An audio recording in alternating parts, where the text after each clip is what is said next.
Alassane Ouattara lui-même est entre la vie et la mort. Maintenant, vous allez payer. Regardez ce qui va se passer autour de vous. Je vous parle de... C'est gâté encore. Chaque jour qu'on monte un dessin, on dirait de nouveau dossier. Famille, les règles graves encore. Un prophète vient de faire une grande révélation aussi à Alassane Ouattara. Ça peut tarder, je vous laisse regarder la vidéo par vous-même. Veuillez liker, partager vos points de vue en commentaire. Ciao. Alassane Ouattara lui-même est entre la vie et la mort. Maintenant, vous allez payer. Regardez ce qui va se passer autour de vous. Je vous parle de la part de l'Éternel. Vous tous qui avez participé à ce qui s'est passé avec pasteur David Aimé, je m'appelle Atia Normal, voici ma mère. Regardez votre vie à partir d'aujourd'hui. Et cela s'adresse aussi à Makoso. Tu vas enterrer dans ta famille bientôt. Je vois deux enterrements dans ta famille. Deux enterrements. Ça va sortir sur les réseaux sociaux. Tu vas pleurer en public. J'ai dit deux enterrements. Est-ce que vous allez pouvoir supporter la rancune que les gens mettent dans leur cœur? Le jour qu'on entend paix, la main est partie. Dites en photocopie que le fauteuil ne lui a jamais été. Il va se forcer. Le fauteuil va brûler ses fesses.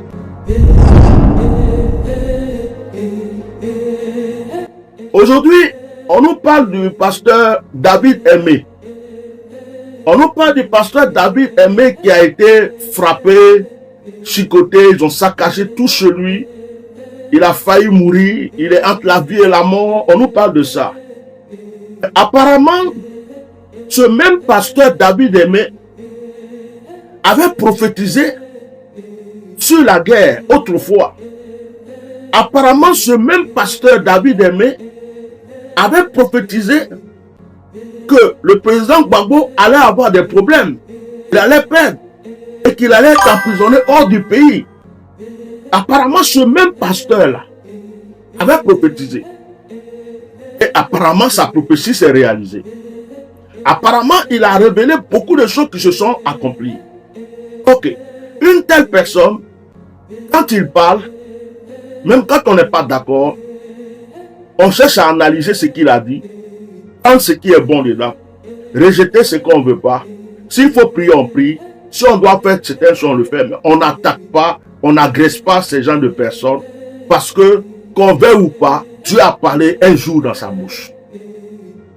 Les gens attaquent Eli Pada. Il a dit ceci, ce n'est pas accompli. Il a dit beaucoup de choses qui se sont accomplies. Les gens attaquent Bishop Melchisedec.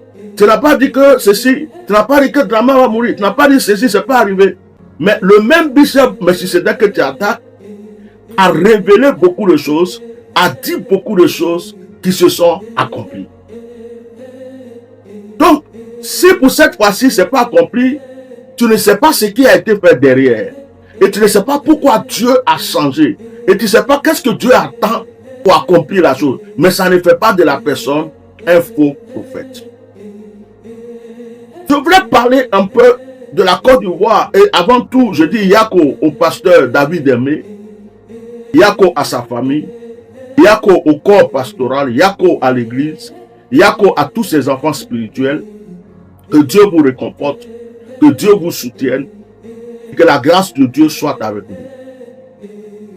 Voici un pays où l'abus du pouvoir est devenu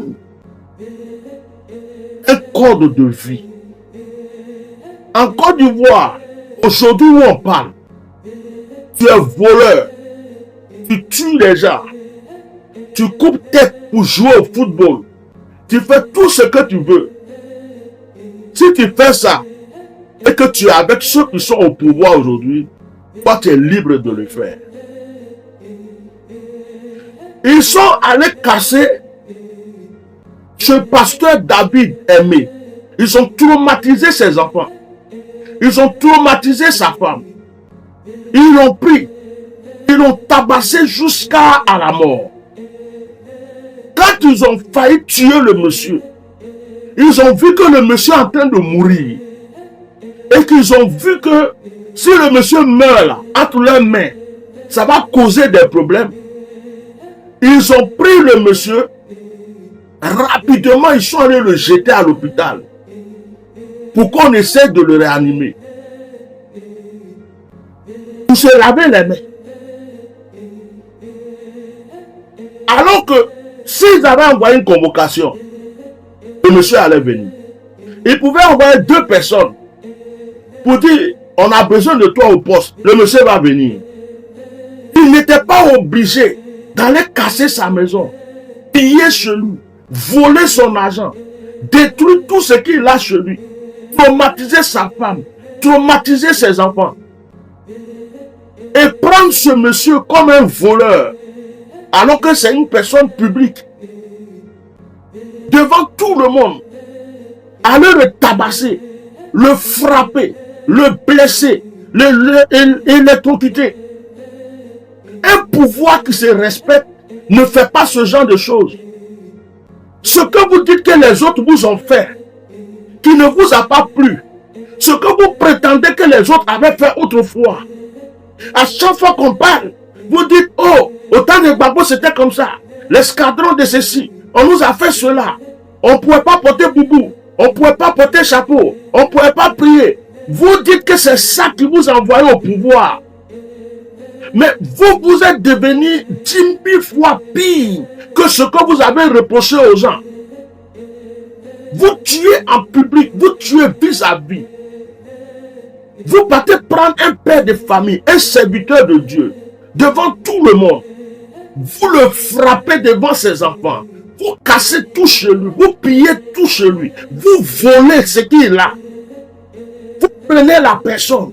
Vous partez encore le frapper, l'électrocuter. Maintenant, on vous demande qu'est-ce qu'il a fait.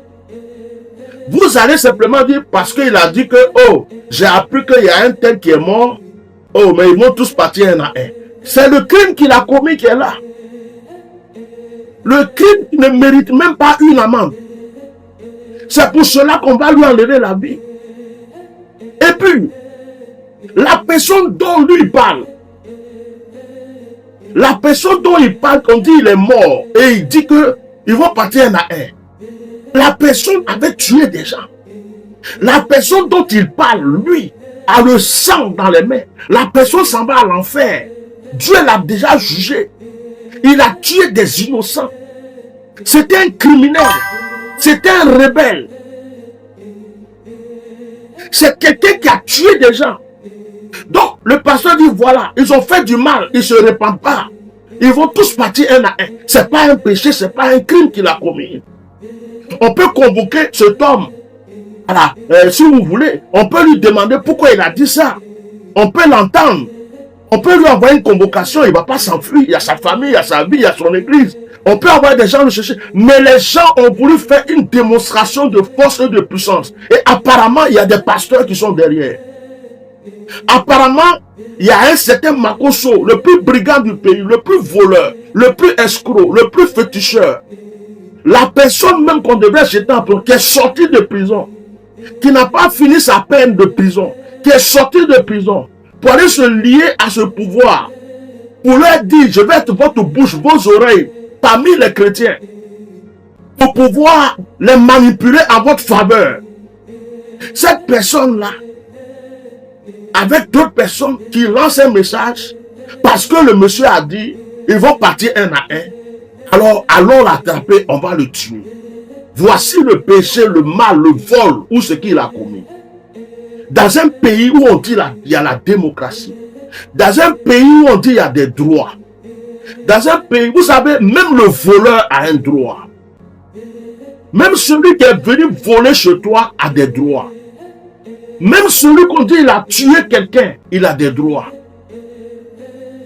Tout le monde a des droits. C'est pourquoi la justice existe. C'est pourquoi le criminel peut prendre un avocat. C'est pourquoi le voleur peut prendre un avocat. Tout le monde a des droits. Tout le monde a des droits. On ne peut pas se lever, prendre des brigands, les mettre des cagoules, rentrer chez une autorité spirituelle, casser, saccager tout chez lui, traumatiser sa femme, ses enfants, prendre tous ses biens, et puis l'envoyer, le frapper, le mener à la mort. Et maintenant qu'on sait qu'il va mourir, on va le déposer à l'hôpital. Et il y a des gens qui font un commentaire pour dire non. Si on l'a attrapé, on l'a amené à l'hôpital, C'était pour son bien. Regardez-moi des êtres humains comme ça, des menteurs. C'était pour son bien. C'est pour qu'il ait la vie saine et sauve. C'est pour qu'on puisse soigner son cœur. Donc, le pasteur David avait des problèmes de cœur. Il était chez lui à la maison. Il vous a appelé. Il vous a dit, venez chez moi me chercher. Cassez tout chez moi. Traumatisez mes enfants. Traumatisez ma femme. Prenez-moi. J'ai un problème de cœur. Prenez-moi et envoyez-moi à l'hôpital parce que je n'ai pas l'argent pour me soigner. Quelqu'un qui s'assoit pour dire, c'est pour son bien. On l'a envoyé pour qu'il soit assez chaud, pour que son cœur... Mais vous, ce que vous oubliez, c'est que vous n'êtes pas éternel. Ce que vous oubliez, c'est que vous n'allez pas rester là à vie. Ce que vous oubliez, c'est que Draman, même s'il fait des incantations de libation, même si ses marabouts augmentent ses jours, même si ses médecins augmentent ses jours, un jour ça va s'arrêter. Il y a une fin à toute chose. Un matin, on va apprendre que c'est fini. Un soir, on va entendre que Draman est mort. Et ça, que vous le voulez ou pas, on est tous nés pour mourir. Mais ce pouvoir-là que vous êtes en train de prendre pour maltraiter les Ivoiriens là, ce pouvoir n'est pas éternel. Vous-même là, qui faites que les gens soient en prison en exil, vous allez fuir aussi par là en exil. Ce qui est arrivé aux autres va vous arriver dans pas longtemps. Je vais vous dire une chose. Je vais vous dire une chose. Ce que vous avez fait au pasteur David, Dieu l'a permis parce que c'est un signe. Et c'est un dernier signe pour vous. Écoutez-moi, je suis Atia Normal. Ce que vous avez fait au pasteur David est la goutte d'eau qu'il ne fallait pas rajouter dans le verre. Et le verre a débordé. C'est un signe. Parce que vous voulez ou pas, c'est un serviteur de Dieu. Vous ne pouvez pas maltraiter Elipada. Vous ne pouvez pas maltraiter Jérémie, pasteur David, Jérémie. Vous ne pouvez pas aussi maltraiter Bishop Melchizedek. Vous ne pouvez pas prendre tous les gens que Dieu a oués, leur faire du mal, les maltraiter, et leur Dieu, leur créateur, celui qui les a appelés, va rester sans agir. Dieu, il a son temps. Et souvent, Dieu attend une seule chose. Dieu laisse le temps aux gens de se repentir. Il vous a laissé tellement de temps pour vous repentir. Mais vous croyez que vous êtes trop fort. Il vous a laissé tellement de temps pour vous reprendre. Mais vous croyez que vous êtes trop fort. Rebelles, ces espions que vous avez. Mais l'Égypte avait ça plus que vous. L'Égypte avait une armée plus puissante que la vôtre. Dieu a délivré ses enfants dans plusieurs situations auprès de certains rois qui étaient plus puissants que le vôtre. Dieu est au-dessus de tout, à tout pouvoir. La main de Dieu est au-dessus de toute armée céleste. Quand Dieu décide, personne ne peut encore faire quoi que ce soit. Vous prétendez être des musulmans. Vous vous levez chaque vendredi, vous allez à la mosquée. Certains d'entre vous disent qu'ils sont chrétiens. Vous n'avez plus de cœur. À cause d'un pouvoir, à cause de l'argent, à cause d'une gloire terrestre. Vous tuez vos frères. Vous emprisonnez vos frères. Vous rentrez dans les temples de Dieu pour frapper des hommes de Dieu. Vous rentrez dans la maison des rois de Dieu, dans leurs intimités, pour les prendre, pour les frapper, pour les tuer. Comment est-ce qu'on peut prendre quelqu'un, on finit de le frapper, il est entre la vie et la mort, on va le déposer à l'hôpital, et puis on s'assoit pour dire, ce qu'on a fait là, c'est pour son bien qu'on a fait. On a fait ça pour son bien parce qu'il avait des problèmes de cœur. Il fallait qu'on aille le chercher pour l'avoir à l'hôpital. Mais c'est des foutaises. C'est des foutaises. Écoutez bien, je vous parle de la part de l'Éternel. Vous tous qui avez participé à ce qui s'est passé avec pasteur David Aimé, je m'appelle Atia Normal, voici ma mère. Regardez votre vie à partir d'aujourd'hui.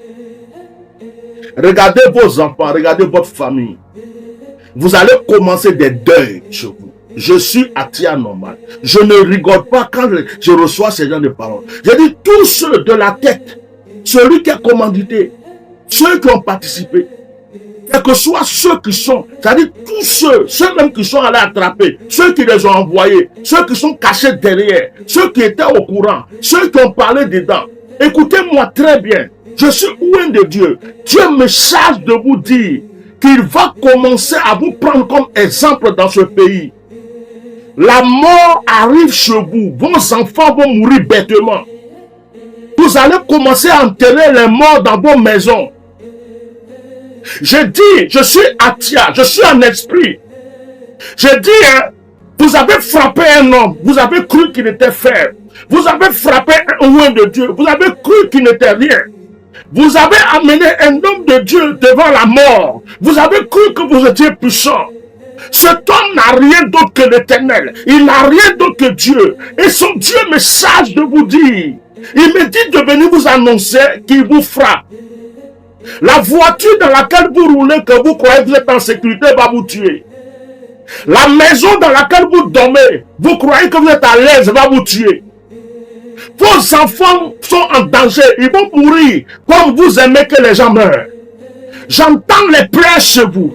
L'Esprit me dit, de la manière que les premiers-nés de l'Égypte sont morts et que les Égyptiens pleuraient, vous allez commencer à pleurer.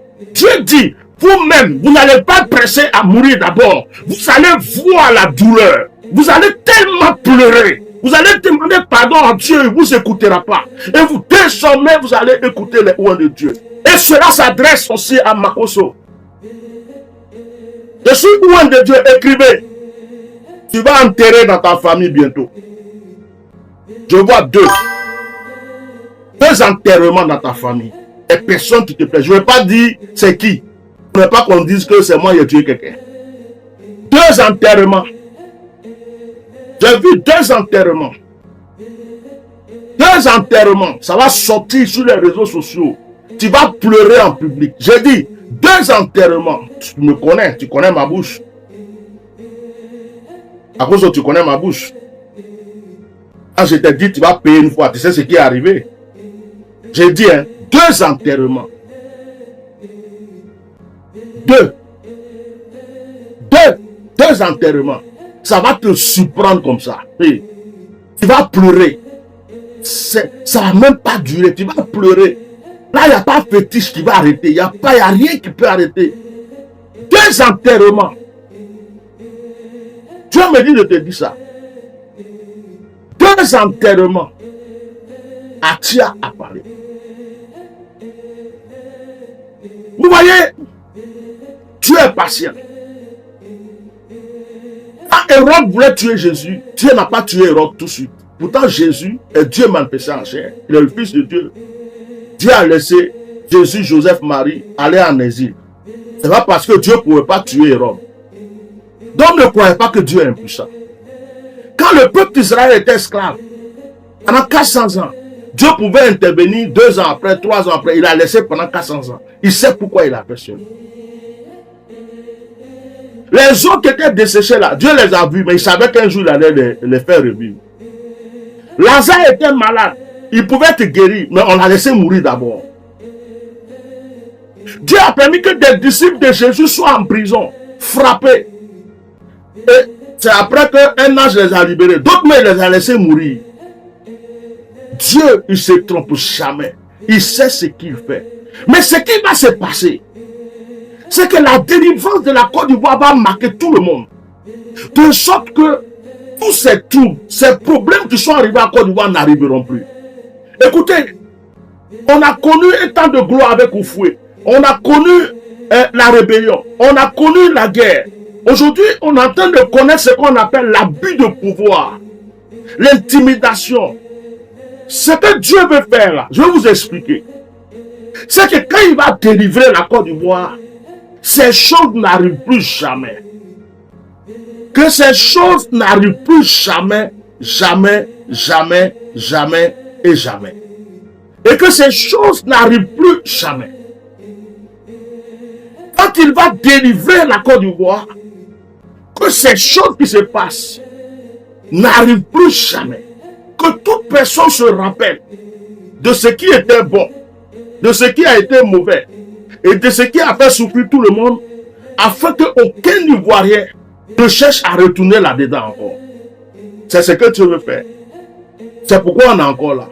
Quel est le crime que pasteur David Aimé a commis?